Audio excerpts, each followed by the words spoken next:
रहमानिर्रहीम अस्सलाम वालेकुम। आज की क्लास में हम डिस्कस करेंगे कि वर्ब फ्रेज़ का बेसिक स्ट्रक्चर क्या होता है। कि आम तौर पर हम नाम सुनते हैं नाउन फ्रेज़ का, वर्ब फ्रेज़ का, एडजेक्टिव फ्रेज़ का, या जितनी भी फ्रेजेस के काइंड्स हैं सारी गिन लें, लेकिन एक्चुअली हम तुक्केबाजी से उनको लोकेट भी कर रहे होते हैं, लेकिन एक्चुअली हमें उसका पता नहीं होता कि इनका बेसिक स्ट्रक्चर क्या है, और आम तौर पर हम कंफ्यूज हो जाते हैं चीज़ों में।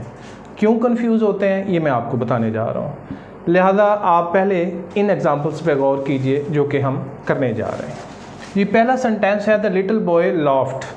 अब इस चीज़ को अगर हम देखें, द लिटिल बॉय लॉफ्ट जो है इसमें दो मेजर पार्ट्स हैं। एक पहले वाले पार्ट को जिसको मैंने इस रेक्टेंगल में बंद कर दिया है, ये नाउन फ्रेज़ है और ये उसका वर्ब फ्रेज़ है। दूसरे लफ्ज़ों में वर्ब कह लें या वर्ब फ्रेज़ कह लें, ठीक है। तो यानी सेंटेंस दो पार्ट पर मुश्तमिल है। एक नाउन फ्रेज़ है, नाउन फ्रेज़ को हम ऑलरेडी डिस्कस कर चुके हैं, उसका बेसिक स्ट्रक्चर डिस्कस कर चुके हैं। मिसाल के तौर पर अगर मैं आपका टेस्ट लेना चाहूँ और आपसे पूछूं कि ये द लिटिल बॉय क्या है, तो आप कहेंगे नाउन फ्रेज़ है। और अगर मैं कहूँ कि इसका बेसिक स्ट्रक्चर क्या है, तो आप मुझे बताएंगे कि ये डिटर्मिनर है, ये एडजेक्टिव है और ये नाउन है। तो लिहाजा किसी भी नाउन फ्रेज़ का जो बेसिक स्ट्रक्चर यही होता है कि वो सिंगल नाउन पर भी मुश्तमिल हो सकती है, एक नाउन और एक एडजेक्टिव पर मुश्तमिल भी हो सकती है, एक नाउन एक एडजेक्टिव और एक डिटर्मिनर पर भी मुश्तमिल भी हो सकती है।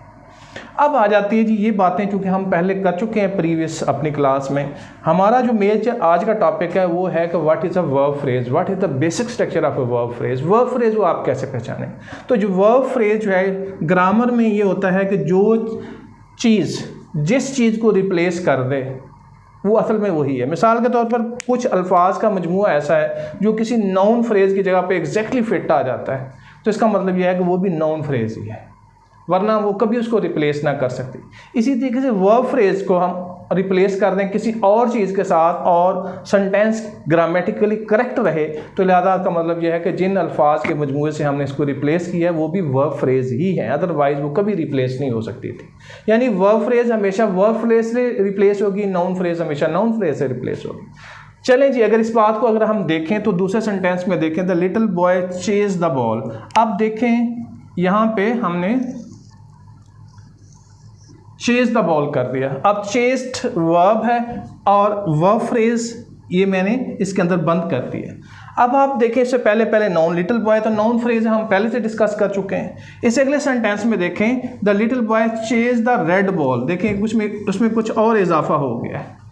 उससे अगले में देखें, the little boy chased it, ये हमारी वर्ब फ्रेज हो गई। उससे अगले सेंटेंस में अगर आप देखें, the little boy chased Henry, यहाँ पे आप देखेंगे कि ये वर्ब फ्रेज हो गई।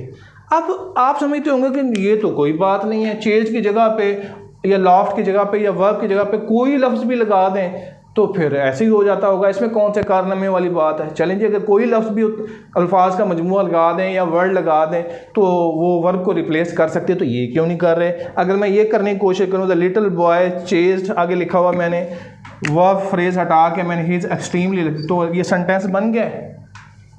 नहीं बन सकता। यानी वर्ब फ्रेज को जो अल्फाज रिप्लेस करेंगे एग्जैक्टली वो वर्ब फ्रेज ही की पोजीशन ले रहे हैं, यानी वो वर्ब फ्रेज ही हैं तब भी करेंगे। नाउन फ्रेज को नाउन फ्रेज ही रिप्लेस करेंगे, एडजेक्टिव फ्रेज को एडजेक्टिव फ्रेज ही रिप्लेस करेंगे। अब आप देखें दूसरे सेंटेंस में, देखें यहाँ पे सेवन सेंटेंस जो एक्चुअली है, the little boy near from. अब यहाँ पे देखें क्या रिप्लेस हो गया, ये चेज की जगह पे आ गया? नहीं आ गया, कोई सेंटेंस का मतलब नहीं निकला। द लिटिल बॉय दे, यहाँ पर नाउन से हमने कर दिया।